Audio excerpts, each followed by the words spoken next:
Rain on the roof. इस poem को poet skinny ने लिखा है।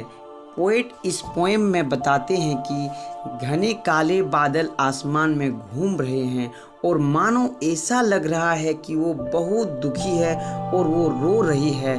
फिर पोएट आगे बताते हैं कि मैं खुश नसीब हूँ और गॉड का शुक्रगुजार हूँ कि मेरे पास रहने के लिए एक झोपड़ी यानी एक घर है, एक चैम्बर और एक बेड है जहाँ पर मैं रह सकता हूँ और बारिश के इस मधुर ध्वनि यानी बारिश के बूंदों की टपटपाहट को सुन सकता हूँ। फिर पोएट बताते हैं कि जैसे जैसे ये रेन यानी बारिश की बूंदें छत पर लगी लकड़ी की स्लेटों पर गिर रहे हैं, वैसे वैसे इसके दिल की धड़कनें तेज होती जा रही है और उसके दिल के धड़कन गूंज रहे हैं यानी इको प्रोड्यूस हो रहे हैं। फिर पोएट आगे बताते हैं कि जो बारिश यानी रेन उसके छत पर गिर रहे हैं, जिससे साउंड निकलकर उसके कानों तक आ रही है, वो साउंड उसको पिछले ख्यालों में ले जा रही है, जिससे पास्ट यानी बीती हुई पिछले बातें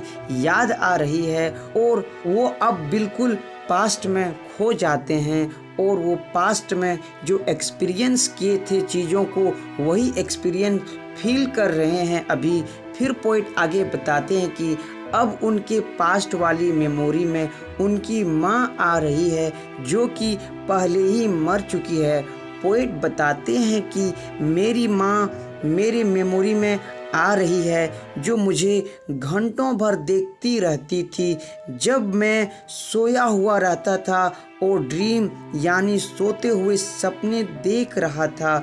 उस समय भी मेरी माँ मुझे देखती रहती थी। फिर पोएट आगे बताते हैं कि मेरे सपने में मेरी माँ आती है और सूर्योदय होने से पहले ही चली जाती है। प्रेजेंट में जब बारिश की बूंदें छत पर लगी लकड़ी की स्लेटों पर गिर रही है, उसकी आवाज़ को सुनकर मुझे ऐसा लग रहा है कि मेरी माँ फिर से मुझे देख रही है प्यार भरी आँखों से, जिस तरह बारिश की ये बूंद छत पर गिर रही है। और यहीं से ये पोएम एंड हो जाती है।